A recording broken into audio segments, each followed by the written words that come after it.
Bang. Drinks that's for realtors. Woo! What's going on, everybody?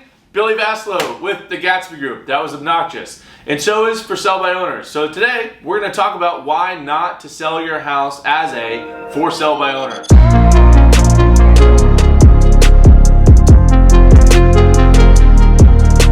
Today, we're going to talk about why not to do a for sale by owner. I've been personally working with for sale by owners for about 6.5 years, so I have a lot of insight as to why you should not attempt to sell a house yourself. So let's discuss why.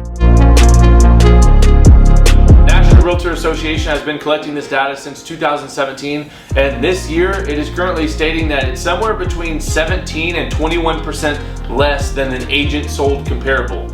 Yeah, that's a huge discount. That means that you're selling your house for enough less that you could pay me my commission to do the job for you, and you still make, you know, like 9, 10, 11% more than you would without me. So think about that next time you hear somebody selling the house on their own. Okay.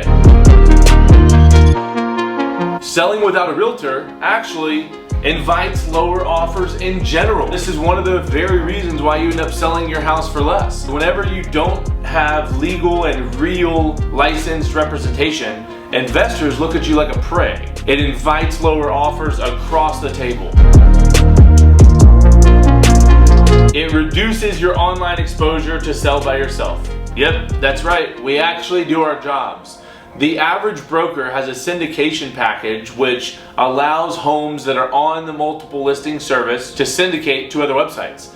So an example, here at Keller Williams, if I launch a listing, it might syndicate to 350 different websites, whereas you, as a for sale by owner, might put it on Zillow.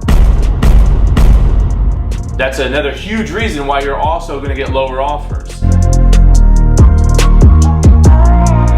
The commission that you may or may not be saving isn't worth your time. The average listing could take me anywhere from 40 to 60 hours throughout the process of planning the listing, launching the listing, adding it into the multiple listing service, managing the listing while it's live and doing marketing and exposure for you, and then accepting an offer, and of course all the negotiation that goes into it. That's another story.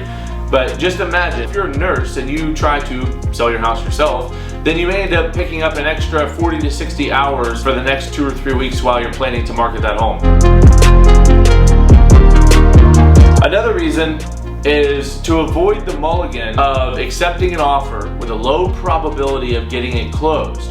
Now, to you, a civilian, that might not make a lot of sense. To us, licensed realtors, whenever we accept an offer, first, we have pre-qualified that by accepting their pre-qualification, calling their lender, discussing the finances, and already diagnosing how likely this is to get to closing and looking for future pitfalls so that we can make sure to avoid them. Whereas you, as a civilian, again, you would know where those pitfalls are. So another reason that you shouldn't do for sell by owner is that you can't avoid wasting time by knowing what to do or what not to do next. Whenever we look at a sell, we say, hey, this is an FHA. So here in Texas, we might want to look for a waiver of appraisal if we expect it to appraise low, because on the FHA, if it gets appraised, the appraisal is stuck with the file on the property for the next 6 months. So if it appraises low and they walk away, the buyers, then if I find you another client that's FHA, that appraisal is already stuck on it. You may not have known that. So this is just one of hundreds of things that could go wrong that are going to cause a massive waste of time, and you can avoid them preemptively. You just got to know what you're doing. Another reason is why we have license, and we study, and we go to training, we go to school. Well, I wouldn't say school, but school. Legal concerns.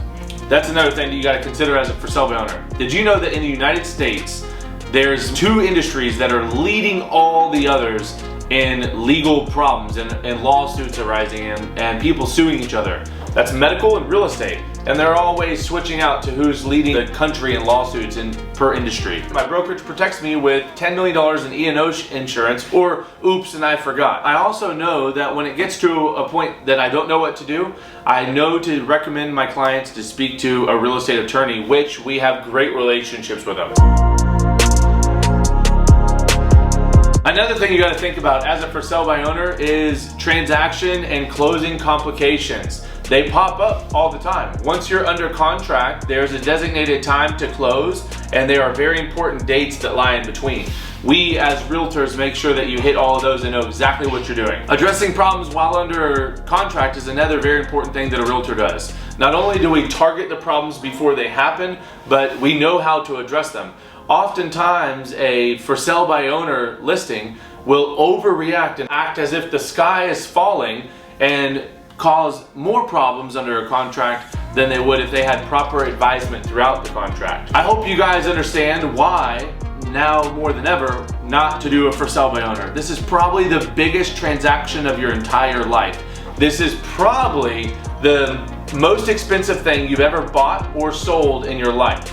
So, if you're doing anything at all that involves buying, selling, or investing in real estate, don't hesitate to reach out to Gatsby Group. We wake up early because we have the power, and we're working very, very hard to get all of our homes sold and help our clients save money and build wealth through real estate.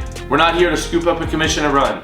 So again, if you're buying, selling, or investing, reach out to us. Give us the opportunity to help. For more tips and tricks in real estate, don't forget to like, subscribe, and follow, and we'll see you soon.